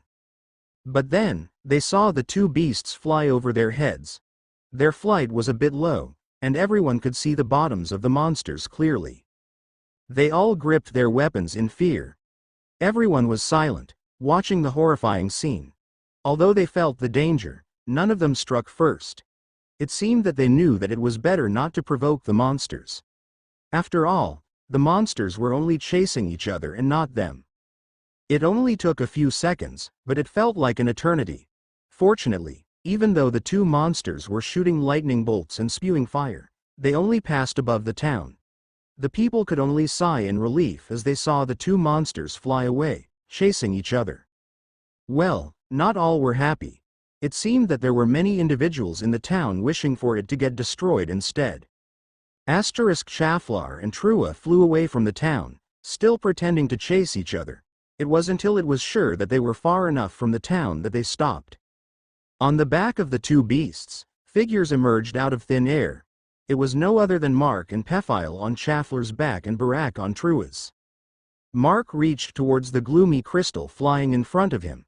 It was the photokinesis mental crystal. That did not have too much energy in it. After all, it was only the other day that he completely depleted its energy to kill Lord Cease. Not only this one, but the other crystals he used at that time were also still in the middle of recovering their energies. Unfortunately, Mark had no choice but to use a portion of the energy in this crystal once more. It was to hide their bodies while riding the two beasts. There was no need to regret, though. The reconnaissance was worth it. They managed to see the town and the things in it closely. In fact, it was too much of a success that behind Mark, Pephile was deeply frowning. Why would Pephile not frown? The town was actually occupied by his tribe. The defenses of the town were not human-made barricades but trees with roots and branches woven together. It was a living wall, to be exact. The insides of the town were filled with wooden structures and even magical plants. It was not only Tamawas who were present in the town. There were also humans. However, as Mark detected from his empathic abilities, the humans seemed to be divided into two groups. The first group and the smaller one seemed to be women. Most likely, the wives who were charmed by the Tamawas. They seemed to be in a love-struck state as Mark felt. On the other hand, the larger group was the exact opposite. Most of them seemed to be in low spirits. Mark saw some in the streets as the Tamawas did not seem to care about the safety of those humans. They wore ragged clothing and had traces of injuries in their bodies. There was no need to guess. Those humans were slaves to the Tamawas that occupied the town. The worst thing that they saw was the source of the smoke they saw from afar. It was a pile of corpses, chopped up like butchered livestock. It could not be confirmed whether the corpses were infected or not. The bodies were already burning, after all. However, the way they were chopped up was quite suspicious. Mark glanced at the silent pedophile behind him. "Do you guys eat human flesh?" Mark asked. Unexpectedly, while pedophile heard the question, he did not reply. It was a silent yes. Finally, pedophile spoke after a few more seconds of silence. "We might be a tribe of forest dwellers, but we don't eat weeds and grass on a regular basis. We prefer meat. Raw meat. Besides, we are not like humans. Our sharp teeth and claws can tear flesh without problems. Our tribe did have the culture of cooking, but we did not really practice it for our consumption. We only cook for our wives. They were human, after all." "So, human meat is also included?" Mark said. "Yes." Pedophile finally answered. "But it is not like we are hunting humans for consumption. You seemed versed in different races. You must have heard about us abducting the sinners that defiled the waters of Kawasan Falls, right?" "I know about that," Mark replied. "Those sinners are destined to fill the plate of the offering feast," Pedophile said with a sigh. "It's only the time our tribe would usually eat human flesh." "So, you already tasted human flesh," Mark said as a fact. "I did." Pedophile did not deny it. "It's our culture. I had to, but it's something I didn't really like. The others don't mind it, but it made me feel like a beast." Pedophile was not wrong in that statement. Even their kind condemned eating each other. And not only their kind looked similar to humans, but their mothers were also mortals. As it appeared, it seemed that Pedophile had a different mindset compared to his tribe. It made Mark wonder about Ordulk that was with his aunt. However, while having the same race, there were different tribes of Tamawas. That Ordulk might have come from a race friendly to humans. Silence enveloped the three. Barak did not ask anything and was only listening on the radio. Mark did not push more questions either, as he felt that Pedophile was getting a bit distraught. In any case, Mark got the information he needed. This town was, without a doubt, a hostile one. As they flew across the center of the town, Mark also managed to count how many individuals were inside. There were not many. There were only 50 Tamawas. The humans were numbered to 132. Unfortunately, Mark did not detect anyone directly related to either Pedophile or Edsel. It meant that Edsel's mother was not inside the town. It was safe to say that they were still in the sanctuary of the Tamawas. Well, it was now time to return to the group. They circled around the mountains, avoiding the site of the town. They also went around the territory of the Tamawas. As they flew, Mark paid attention to the view below. His eyes lit up. It was another unexpected thing as they flew above another settlement by accident. The place, another town, was about 3 kilometers south of the previous town. Unlike the previous one, however, this one was governed by humans. The people on the next settlement were also surprised by Chaflar and Trua flying over them. Fortunately, no one attacked first in fear of provoking the beasts. Still, Mark saw something. There seemed to be military personnel present in this settlement. Mark decided their next stop would be this one. Day 153 to 3:11 p.m., Madrigelos National High School, Barangay Madrigelos, Municipality of Algeria, Province of Cebu. "Sir, I'm back to report." A soldier entered the principal's office. He spoke, looking at a military officer standing at the center of the room. The military officer did not look old. He was just around his early 30s. It was strange, as military-led groups of survivors usually would have their older veteran soldiers lead them. He was standing behind a table with a drawn map pinned on it. Around him were several more soldiers with ages not far from the officer's age. It seemed that they were in the middle of a meeting. The soldiers were discussing things while pointing at many parts of the map on the table. The room fell silent at the arrival of the soldier. They knew that this soldier was among those that were sent to trace the two beasts about an hour ago. "Speak." The officer spoke, allowing the soldier to report. "Sir, it looks like there is no sign of the two monsters anywhere," the soldier stated. "We went about 2 kilometers east to track them. It seemed that the two continued flying eastward and did not land anywhere close." Hearing the report, the soldiers inside the principal's office were relieved. It was a shock to everyone when 2 gigantic monsters suddenly flew above their settlement out of nowhere. It was fortunate that the 2 monsters seemed to be in the middle of a chase and were not interested in the humans below them. Now that it seemed that the 2 monsters that passed by were not a threat anymore, they could get back to their initial goal. It was to find out a way to travel north. However, they were unable to because of the hostile settlement on the way. The drawn map on the table was actually something they made while trying to find a safe route towards the north. Unfortunately, up until now, they were stuck in this place. It was already a month since they ended up in this place, unable to continue on. The soldier that reported already left after finishing his duty. There were other things to be done. He could not idle around. Sir, not long, however, the office was alerted once more. Another soldier came to report. However, as the report was not transmitted through the radio, it might not be something urgent. "What is it now?" the military officer asked with a frown, wondering what was going on today. They had been here for a month. Although animal attacks happen, it was nothing to fret about. For the lookout soldiers to report directly to him, there was something unusual that was going on. "There's a group of survivors that arrived at the gate. We let them in and are under surveillance status. 2 men, 2 women, and 4 children. The man who seemed to be their leader asked for you, sir." "Did he ask for me specifically? Mentioning any name or anything of the sort?" the officer asked. "No, sir," the soldier replied. "Their leader only asked to communicate with the person in charge of this outpost." There were also other strange things about the group, especially since it seemed that only one person among them can speak Cebuano. They were using Tagalog as they conversed. They don't seem to be locals. After hearing the soldier's report, the officer frowned. He could not help but feel suspicious. "Had they been checked if there are any infected with them?" the officer asked. Dr. Reyes had already been called. The soldier replied. "She might already be there at this moment. There was one thing to note, sir. One of the girls might be a mutator. She had green-colored hair." The soldiers in the room were surprised. With that, they concluded their meeting and went to check the survivors that arrived together. Inside a heavily guarded house near the gates, Mark's group were waiting. Right now, the only ones here were his family, Amika, Edsel, and Pearl. Amihan was also with them but was hiding inside Mark's backpack. The rest were left outside.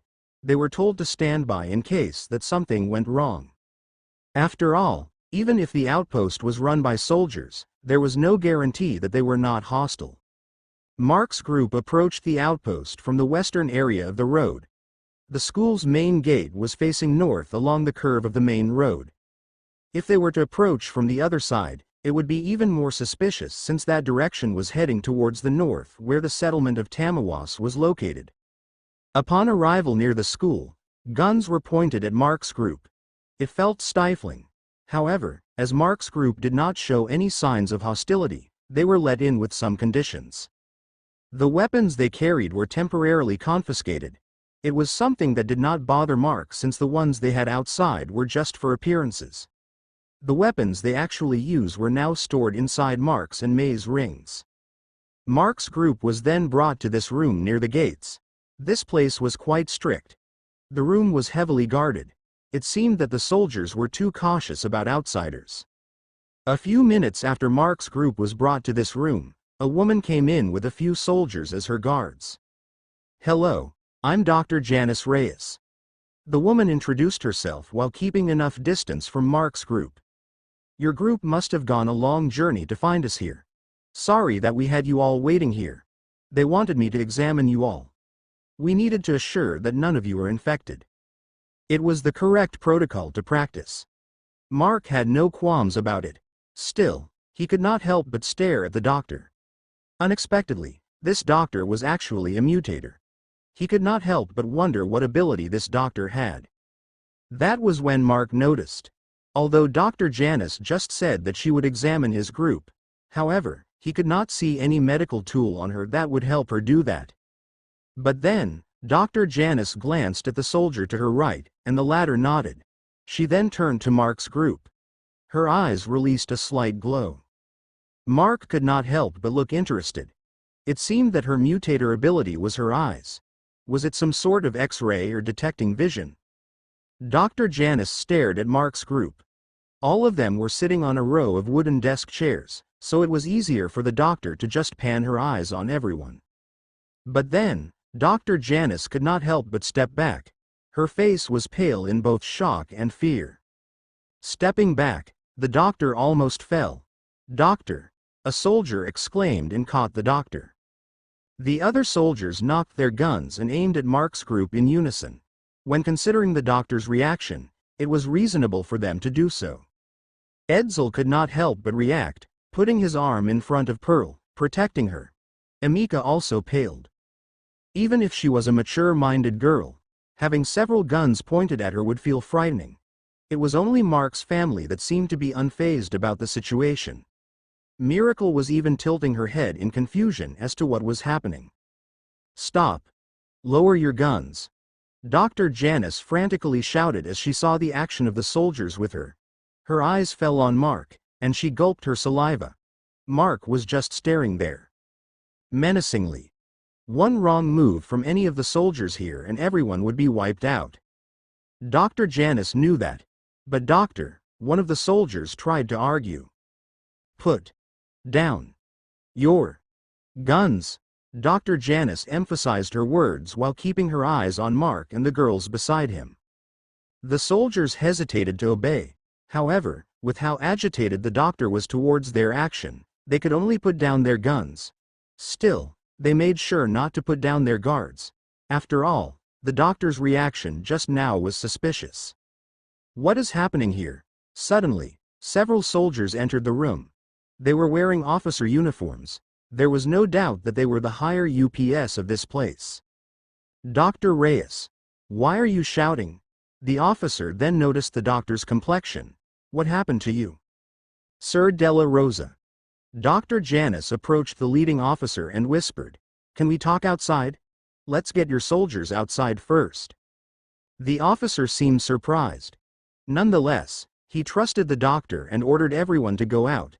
Not a single soldier remained inside the room. The only ones left were the ones guarding the door outside. Inside the room, everyone was left confused. Just what happened? Edsel asked.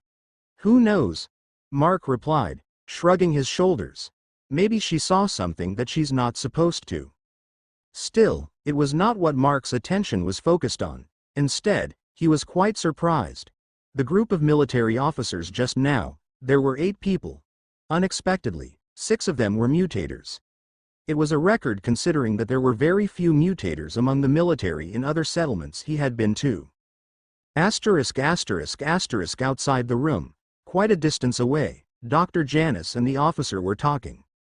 The other soldiers were also nearby but only waiting for orders from the officer. "Just what happened there?" the officer asked. "What did you see?" The officer was surely aware of the doctor's ability. That group. Dr. Janice took a deep breath. The young man and the girl beside him, they were evolvers. The rest, they were all mutators. The officer was surprised. It was a group of powerful people. Still, why did the doctor have that reaction? "Sir Emilio della Rosa," the doctor stared at the officer with serious eyes. "No matter what, do not provoke that group." Officer Emilio frowned. "Are they dangerous people?" the officer asked in urgency. "I don't know." Dr. Janice shook her head. "What I know is that this group had the most powerful mutators I had ever seen." "How powerful are they?" Officer Emilio asked. We also had mutators here. Don't say that we can't win. We had more people. I don't really know. The doctor glared at the officer, and I don't want to know. The doctor then leaned her back on the wall beside her, facing the room they just got out from. They came to our gates despite their strength. Although they might have motives, they might not be hostile. Just make sure not to provoke them. Dr. Janice strictly warned. Their leader called for you, right? Dr. Janice turned to the officer. Don't be arrogant in front of him. He's the strongest among them. Then, the doctor started to walk away. Where are you going? Officer Emilio called out. My job here is to check if there's anyone infected among them, right? I already confirmed that there's none. I can go now since I don't want to stay any longer. If something went wrong, it's all on you soldiers. Officer Emilio watched the doctor walk away in a hurry. He could not help but want to smack the head of that woman. She just left after giving them something to be scared out. Nonetheless, Officer Emilio could not ignore her warnings. Dr. Janice was an unruly and jolly person. It was rare for her to be as serious as this. Sir, what are your orders? Another officer came close and asked after the doctor left with her guards. I'll meet the leader of that group, Officer Emilio declared. Then, should we prepare or do something as we go back in? The other officer asked, only to see Officer Emilio staring at him. I'll meet their leader. Alone. But sir, the soldiers around seem to be concerned. There's no need to fret. Dr. Reyes just gave me a bit of a warning. It should be fine. It's just better if I meet them alone. You all wait here. But sir, of course, the soldiers did not want to leave their leader alone with seemingly dangerous soldiers. This is an order. Officer Emilio spoke with a stern expression. Since their leader insisted, the soldiers were left outside as they saw their leader enter the room. Even so, they prepared for the worst as they readied their weapons once something unexpected happened. Day 153 to 3:58 p.m. Madrigelos National High School, Barangay Madrigelos, Municipality of Algeria, Province of Cebu. Mark's group patiently waited inside the room after everyone else left after the commotion. Well, it might not look like it, but Mark was strictly monitoring the emotional fluctuations of everyone outside. There was no doubt that the doctor saw something she did not expect. Although she was trying to be calm, Dr. Janice was extremely terrified inside. A regular person might have fallen unconscious on the spot if they received the same level of fright that she felt.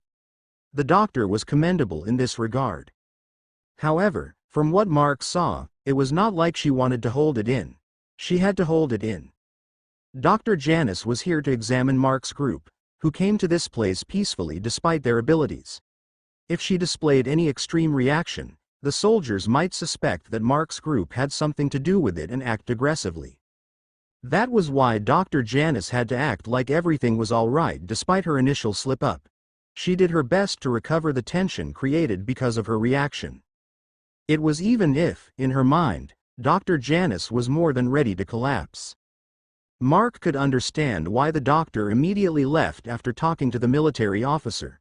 She needed to calm herself up before her facade collapsed. Still, Mark could not help but feel interested as to what the doctor saw. Sooner or later, whether it was allowed or not, he would meet with that doctor and ask. Soon, a person entered the door. Of course, Mark already expected who it was. The person was the leader of this outpost who seemed to have the surname De La Rosa. Furthermore, he came alone. It seemed that whatever the doctor told this guy, he believed it without hesitation and took action. Considering the commotion earlier, the military officer came in alone. It was to make sure that there would be no trouble happening once more. The military officer was here for a serious talk. It was visible from his expression and mental fluctuations. If that was the case, there was no reason for Mark not to give what he wanted. The officer panned his eyes towards the group seated in front of him. His eyes were neither arrogant nor mocking. Instead, his eyes measured Mark's group at an equal level.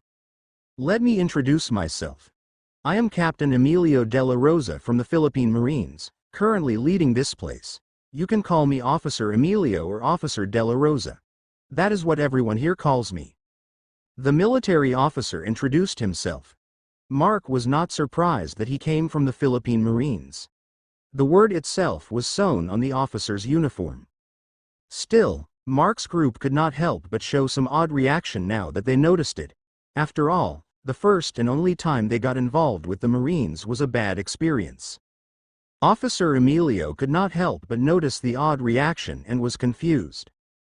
"Don't mind their reaction." Mark suddenly spoke. "The previous time we got involved with the Marines, we were surrounded by a bunch of hoodlums that wanted to take advantage of the women in our group. It was not exactly what happened, but it was close. Mark just did not want to say too much about that situation." Mark's words made the officer feel a bit awkward. The military should be protecting the people of the country. But even so, the military itself was a mix of good and bad people. If one was unlucky, it was possible to run into those people who only thought of being a soldier as a way to earn a living. Soldiers that became one just because of the power they could hold also exist. Besides, the woman beside the leader of the group was exceptionally beautiful. It would be hard for her to not receive any ill intentions in the apocalypse. What he heard, however, gave Officer Emilio a piece of information. Mark's group had interacted with the military before. And, of course, survived the hoodlums they mentioned. Hoodlums they might be, they were still soldiers. They had numbers, weapons, and abilities they trained over the years. Not just some group of survivors would be able to escape that. That information just bolstered the words of Dr. Janice even more. "And you are?" Officer Emilio turned to Mark and asked. "Mark. That's what everyone calls me." Mark introduced himself without any fake politeness. Just straight to the point. "And since our cover is already blown, it's not necessary to introduce the rest of my group, right?" Officer Emilio frowned. However, it could not be helped. Introductions were one's will, after all. There was no need to force someone to tell their name if they did not want to. Besides, names were not really important during the apocalypse. Government records barely exist anymore, and there was no reason to follow them. Now, anyone was free to what name they wanted to have and be called with. Officer Emilio looked straight at Mark. "What is your purpose for coming to our place?" The officer frankly asked. "Are you all here to infiltrate or spy on us? Considering how afraid that doctor is, you think we need to do those?" Mark replied, which made the officer frown even more. Officer Emilio did not expect Mark to realize that. It made the group even more mysterious and suspicious. At the thoughts of the officer, Mark stated their business in this place. "We needed intel." "Intel about what?" The office was taken aback. "We are the military. We don't just give our intelligence to anyone, especially suspicious people. And that is why we are trying to do this covertly, you know that." Mark shrugged. That was right. Mark's group entered this place in the guise of a survivor group to gather information discreetly. With their abilities, it would be faster that way. After all, getting the information from the soldiers would lead to a lot of processes before the information he wanted would be given to them. Might as well get the information directly without the soldiers knowing. It was not like Mark needed to take their records or anything. He only needed a glance at the contents, and it would be saved in his subconscious memory. "Besides, we are not enemies," Mark said, finally whipping out the identification papers he had. "You can refer to this if you don't believe me." Officer Emilio was surprised as he saw Mark take out a large envelope from inside his jacket. It was odd since there was no way that it would fit there. In any case, the military officer cautiously received the envelope and opened it. Then, he took out the papers inside and skimmed at the contents. Officer Emilio was also a mutator with enhanced senses. Although he was just skimming, it was more than enough for him to understand the contents of the documents. And surely, the military officer was shocked as he alternated his eyes towards the documents and Mark. Mark had a direct connection to two generals in the army. The documents also contained the feats that Mark and his group did to help the settlements led by those generals. The information in the document was too good to be true. It was too good that a regular soldier would think that it would be fake. However, aside from the signature of General Faustino, there was also the military seal used for highly confidential documents. It was a seal that only those with high positions in the military knew about, and no one outside the military would know about it. Even Officer Emilio just learned of this seal recently. His rank was not high enough to know of this before. Because of the seal, these documents were, without a doubt, genuine. Officer Emilio looked at Mark. Who would think that this person in front of him was a big shot? Finally, the military officer carefully returned the documents into the envelope and returned them to Mark with shaking hands. You could have just shown these in the first place. Officer Emilio complained. It's not like anyone would believe what is written here, right? Someone with connections to military settlements in Luzon is right here in the Visayas sitting in front of you. Mark replied. Besides, not just anyone knew of the seal stamped at the last page. I don't even know if someone of your rank would know something that is only known by those with stars on their shoulders. I'll believe it because of the seal, but I'll frankly say that I won't let my guard down to you people. Officer Emilio stated. That's better, Mark nodded. Only stupid people would let their guard down just because of some papers. Then, Mark went straight to business. By the way, it's not like the intel I want is something confidential. I won't ask anything about you guys in specific detail. Then give me an example. The officer requested. Then, first and the main reason we are here, Mark spoke, staring at the officer. That town near Kawasan Falls. How come that something like that exists? Officer Emilio was stunned at the question. He was surprised that Mark's group was here because of what happened in the town up north. But don't you all came from the south? You people were spotted coming from the west side of the school, the officer asked but then realized. I see. So, that's also a guise. That's right, Mark affirmed. With the situation in the town north, it would be even more suspicious if we came from that direction. If what you want is intel about that town, then we had quite some things to talk about. Officer Emilio said with a sigh. That town is also our problem. Officer Emilio took a nearby seat and sat down. We also want to deal with that inhuman town. We hadn't known that it existed until a month ago. Who would think that the Tamawas of Kawasan really exist and took over that town as their own? They even captured and enslaved any human that came close to that town. We also got into a scuffle with them, but they were afraid of our guns and told us to leave. But of course, even if we had guns, we can't just attack them either. Their magic and stuff inside their territory is nothing we can defend against. Mark watched the officer as he told some information about the town. He could not help but feel something odd. Can't you ask for reinforcements from the settlement? Mark asked. There's one here in Cebu, should be in Laloan, Santander, right? There's also one in Bantayan Island, but that's far up north. Wait. Mark paused as he realized something odd from the things he had just said. The barangay Laloan in the municipality of Santander was way down south of the island of Cebu. That place was designated to be the location of a settlement because of its short distance from Dumaguete City in Negros Oriental. There was a 4-kilometer wide distance between the two where Ta plus or minus on strait flowed through, but the military boats should be able to handle a fast trip between the two places. This way, they could gather supplies and save survivors from Dumaguete. On the other hand, this outpost was far up north from Laloan. It was about 43 kilometers away. It was too far to be an outpost of that settlement. It was when Mark noticed Officer Emilio having an odd emotional fluctuation as the latter realized what Mark was saying. Then, the military officer opened his mouth. There was a slight tint of grief in his voice. All of us here are from Laloan settlement. Officer Emilio shook his head. Now, we are the Laloan settlement. Or at least, what is left of it. Those words rang into the ears of everyone in the room.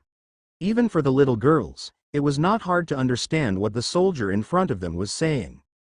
From the thousands of soldiers and survivors of the Laloan settlement, the people in this outpost were the only ones left. The Laloan settlement had long been gone, leaving only a few hundred survivors after its fall.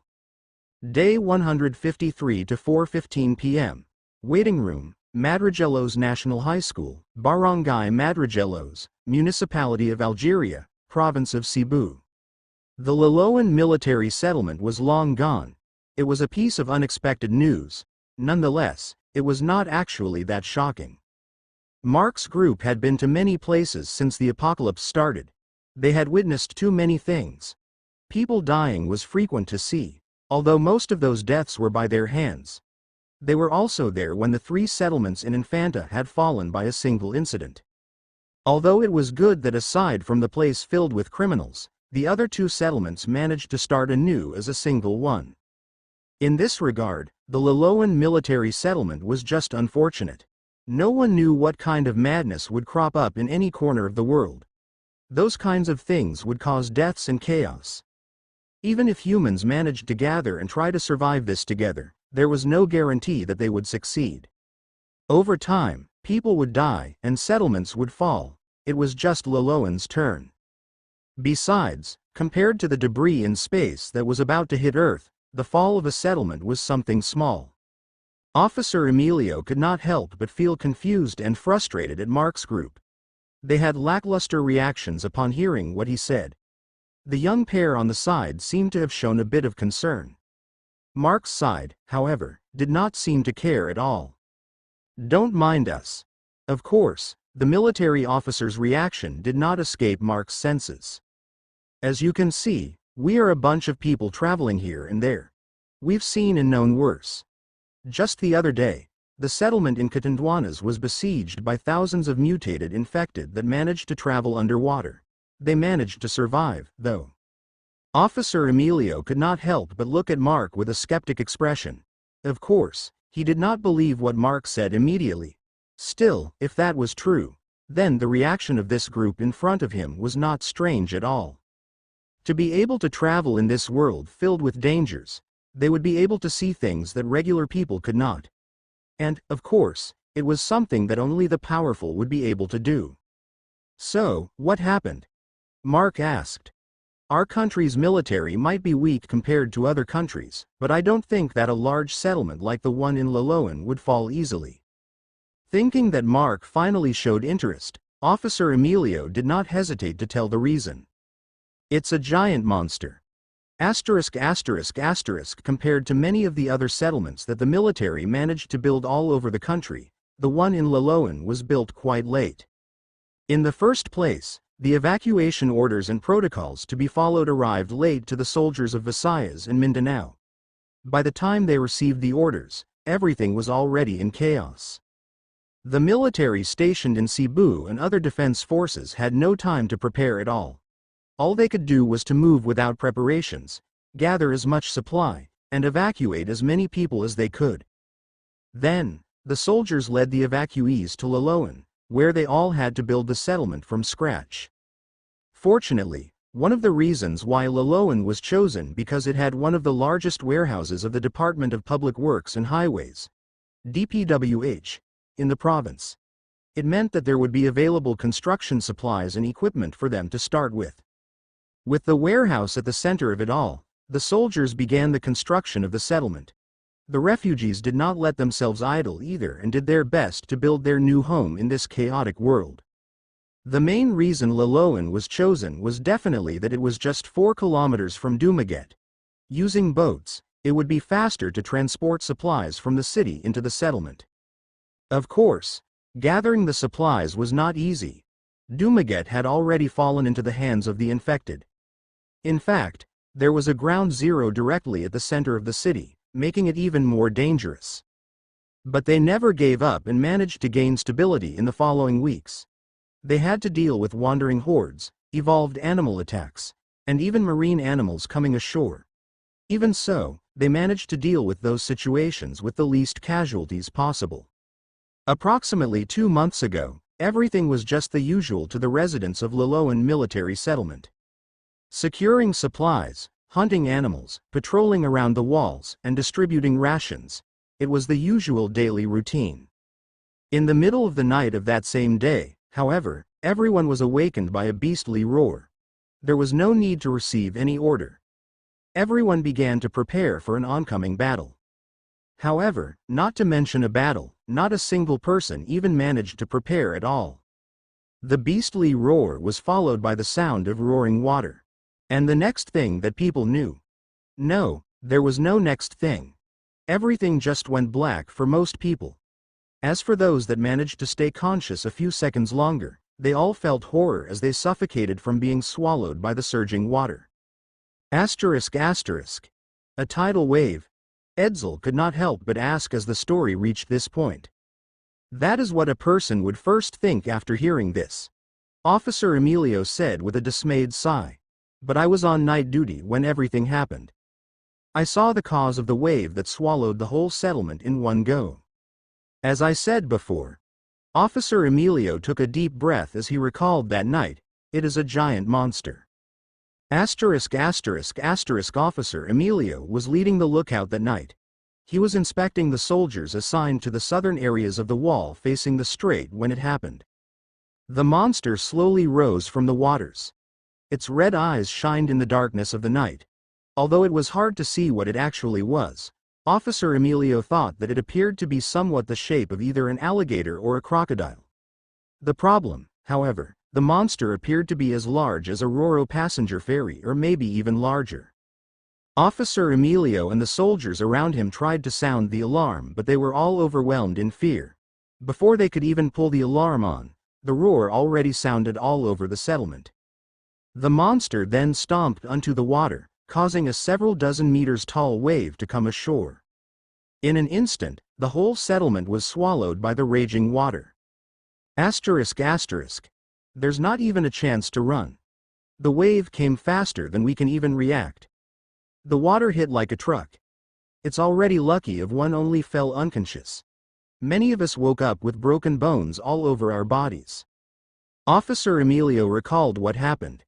Even though he avoided describing his personal and emotional experiences at that time, his heavy tone and slight expression were more than enough to see what horror it was. In the face of a tidal wave that swallowed the settlement instantly, the feeling of facing death was imminent. From this information, it was now clear how a settlement with several thousand people was turned into a few hundred survivors struggling to live. Food, medicine, weapons, vehicles, and many other important things. All of those were swept away by the water with barely anything left to salvage. It was the reason this place was struggling more than it should have been. Asterisk asterisk asterisk. When the people of Loloan began to regain consciousness, it was already morning. The settlement was already in ruins. There were traces of a gigantic creature all over the remains of the settlement. The worst thing was that they soon found out that a large number of people were missing, with many dismembered body parts left lying near the shore mixed in with debris. Without any need to think, those missing people were definitely eaten by the gigantic monster. Of course, with the settlement having several thousand people, there was no way that the monster had eaten all the people. Still, only a small portion survived. Most of them died when the wave hit the settlement. There was no chance to defend themselves at all. Death came hitting them all like a truck. Asterisk asterisk. All of us here are those that luckily survived. Officer Emilio shrugged. We are all alive just because of luck. Nothing else. Asterisk asterisk asterisk. That very day, everyone that survived hurried to salvage what they could and leave the place as soon as possible. Despite their injuries, wounds, or even if they lost their loved ones, they had to move. There was no time to mourn for the dead. Those that wanted to survive must leave the place in case that the monster that caused their misery came back. Of course, not everyone was eager to leave. In that disaster, there were a lot of people who lost all they had. A lot of people remained to either look for their missing loved ones or bury the dead members of their family. In the worst case, some committed suicide on the spot as soon as they saw the dead bodies of their family members. From there, the survivors left the place aside from those that wanted to stay. Asterisk asterisk. So, you all went from Loloan to this place on foot? Mark asked. Is there any other way? Officer Emilio asked back. None of the vehicles we had could be salvaged or repaired in a short time. We had to abandon them and go on foot. Then, your goal is to continue moving north and eventually find a way to reach Bantayan Island. Mark said as a matter of fact. It was something that Officer Emilio could not deny. The Bantayan Island settlement was the last hope for Officer Emilio and the survivors traveling with him. It was the reason they were here. Unfortunately, they hit a roadblock in this area. It was the town up north, which was now occupied by the hostile Tamawas. You guys are really lucky. Mark suddenly spoke. You all survived the sudden fall of your settlement, and soon, the blockade in your path will be gone. What do you mean? Officer Emilio was confused. Did you already forgot why our group is here? I just asked the question earlier. Mark raised an eyebrow at the military officer. Don't tell me. Officer Emilio was speechless. Your group planned to eliminate those monsters in that town? Sort of. Mark nodded. We had some ill business with those people. Although we don't really plan to, we might end up clearing that town of any danger. Officer Emilio stared at Mark. He could not understand where the latter was getting his confidence from. With just your group? The military officer asked. There's even little girls. What is wrong if it's just us? Mark questioned. The little girls you are talking about might even be several times stronger than your soldiers. Officer Emilio fell silent. He should not question Mark about this. Rather, he better support them instead for the benefit of his people. Once that dangerous town was gone, they could finally continue heading north. There was no way that Officer Emilio would pass this chance. Then, please let us help. The military officer decided on the spot. We won't feel comfortable only waiting at the receiving end. If Mark's group wanted to deal with the enemies in that town, then, they should join hands. Besides, Officer Emilio's group had long been making plans to deal with the problem.